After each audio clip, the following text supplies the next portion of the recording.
Servus and welcome to Flo's German Kitchen. I'm Flo, this is my kitchen, and I show you how to cook the German way.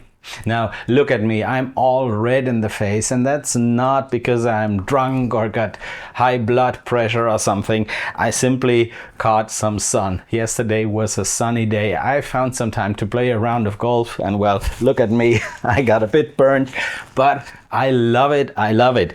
And today it's another beautiful sunny Sunday, and that's why we're going to do some German barbecue. We're going to make Halsgratsemmel. Halsgrat is pork neck. I got a nice piece here, and that's gonna be grilled in a way that I kind of invented accidentally, but more about that later. So what we need is, of course, a good piece of pork neck, quite a lot of onions, couple of spices, and of course a good guzzle of German beer.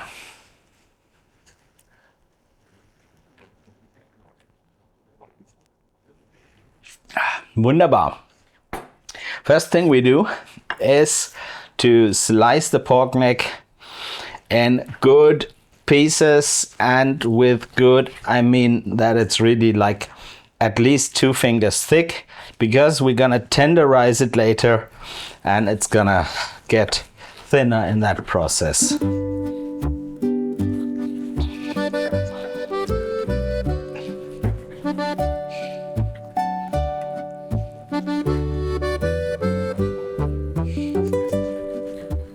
Four good pieces of meat. Next thing I'm gonna do is tenderize it. You can either use a hammer like that, but some time ago I got myself a needle tenderizer, and I love that thing, especially when I make grilled pork, and so that's what we're gonna use now.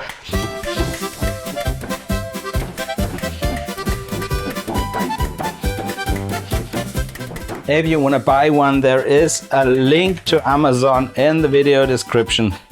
Just get one of these things. They don't cost a fortune, but they make your life so much easier.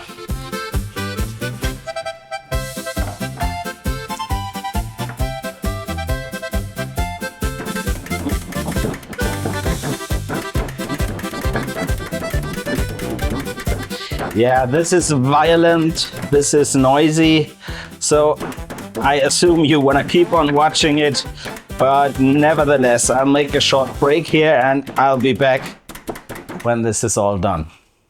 Great thing, I really love it. We're done. Wonderful pieces of Halsgrat. Next thing we're gonna do is to just give them a simple rub. I use this thing that's usually for a beer can chicken thing, but I love to mix my rubs in that and then shake them on the meat. This is 1 tablespoon of salt, 1 tablespoon of sugar, half a tablespoon of ground black pepper, and a heaping tablespoon of paprika powder. Simple rub, that's what I like.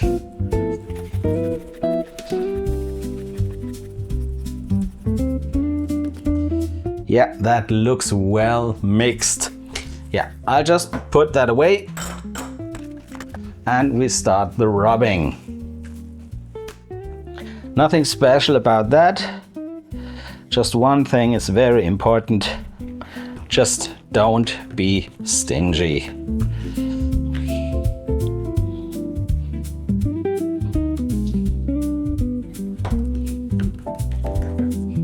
Little more maybe.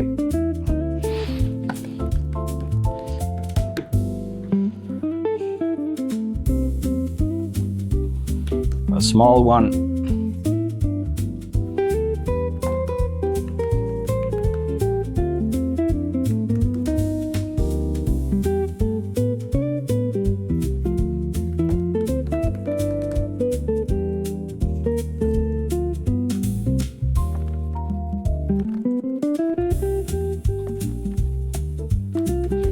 Yeah, this looks great.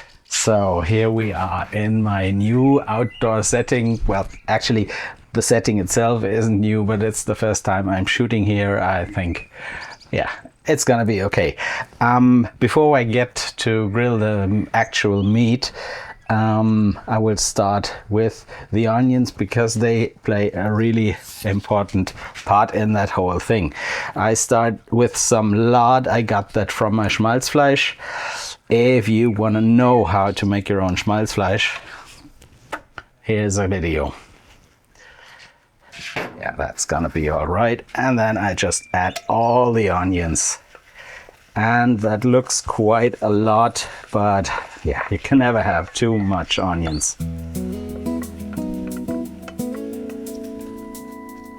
Okay, these onions will take a while, so I'll just keep stirring, and when they started browning, I will start with the actual meat. That's probably gonna take a good 15 to 20 minutes, I suppose. Yeah, that looks good. Before I start grilling the actual meat, I want these onions to be almost done because they play an important part. They play an important part in that dish. This is gonna take a while, like 15 to 20 minutes. I guess you don't want to watch that for 20 minutes, so I'll make a break here and I'll be back when the onions are done. And meanwhile, I'm gonna enjoy a glass of my good German beer.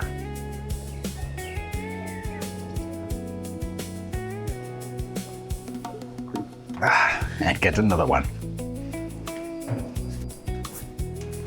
So let's see what we got here.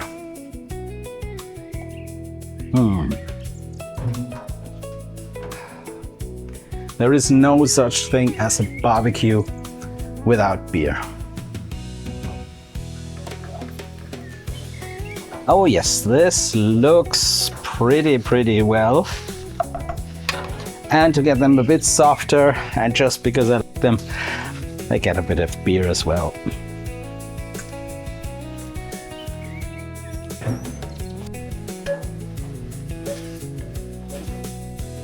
That looks great. Definitely time to start grilling the meat. And that's what we're gonna do now.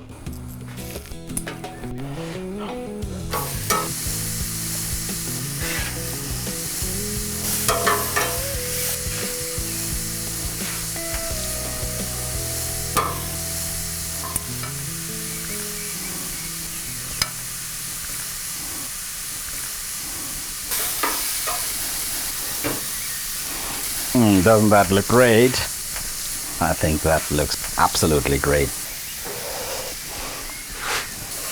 Also, the meat needs to be turned. It sticks a bit to the grill. That's my mistake, because I forgot to spray some fat. I'm not gonna repeat that mistake. Some oil on the other side. Because what I like to do is I flip my meat very often. You will see many, especially if it's, or I don't know if it's especially German, but in German you see a lot of people, they grill their meat and they take so much pride in that pattern of the grill, like they got that checker shape or something. But in fact, those grill branding marks, they're not what actually adds the flavor to the crust, because they are oftentimes too hot and they just get it more burnt than grilled. So the flavor of the roast actually comes from the heat between the bars of the grill. And so I don't care at all about that pattern on the meat. I just keep flipping so it's evenly spread.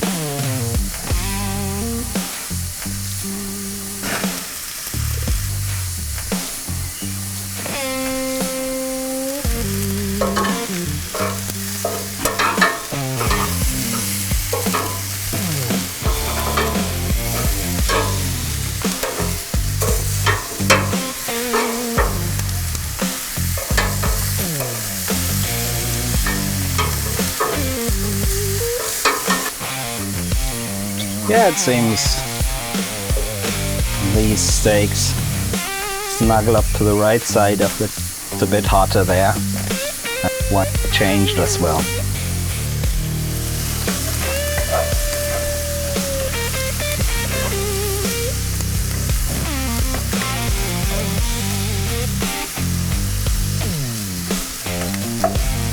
Now the question is, what's special about the way I treat these meats?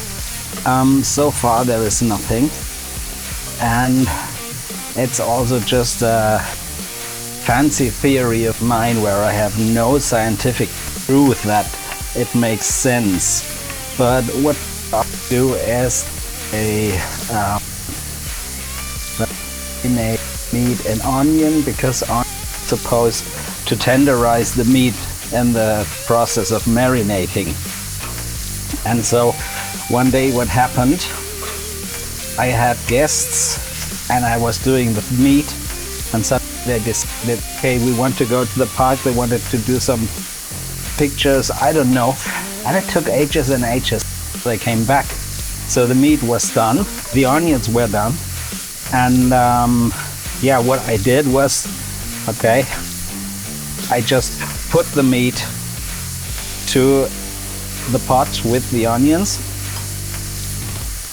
put it on low heat, and left the rest meat there. So there are lots of recipes in a Dutch oven with meat and onions, but that's more like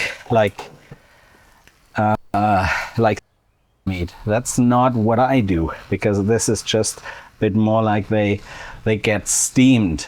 And my theory is that the acids or whatever that is in the onion that gets the meat tender, it evaporates and just tenderizes the meat even more when the meats rest on the onions. And this is what accidentally happened when I had to wait for these guys taking pictures in the park. And I just realized when we had it, it was so absolutely tender. I've never had a Halsgrat that tender before.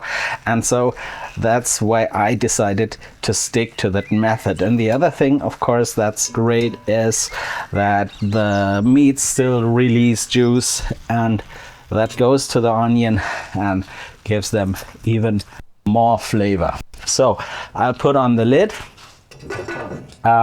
Next thing I'm gonna do is to get some rolls. We don't have any, and this can rest in the meantime. So I'll see you just in another 15-20 minutes. Yeah, this looks just great. I think that's good enough. I'll take that back to the kitchen and see you there for the tasting. Oh, heavy.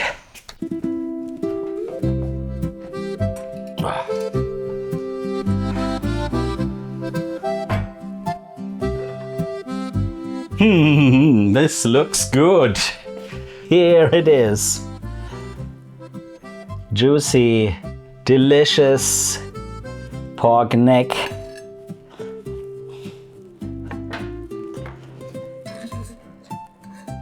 With juicy onions. Before I make the Halsgratsemmel, of course, I'll try that. This looks juicy. That is juicy, tender. Great stuff.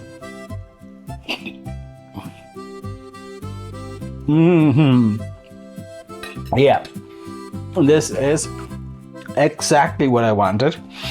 But now we're gonna put it on the Semmel.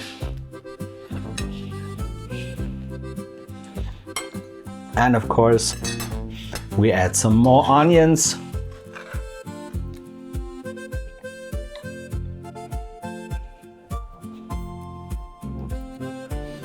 And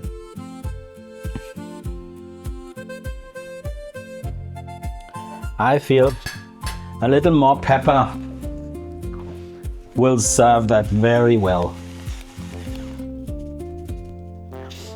I'll just take a picture and then I'll grab a bite. Now look at this, what a beauty. Halsgratsemmel, it's also a street food being sold at street food festivals, street carnivals, whatever. It's a lovely thing. And now I'll grab a bite. Oh, look at how juicy that is. And I didn't need my teeth. I just,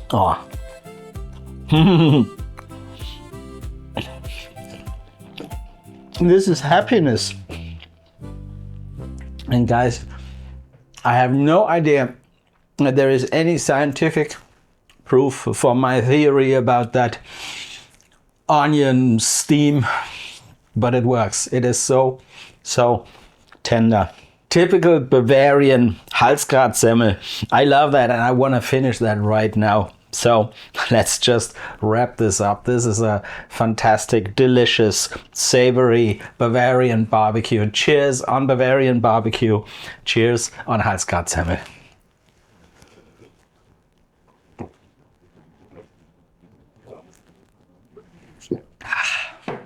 Wunderbar.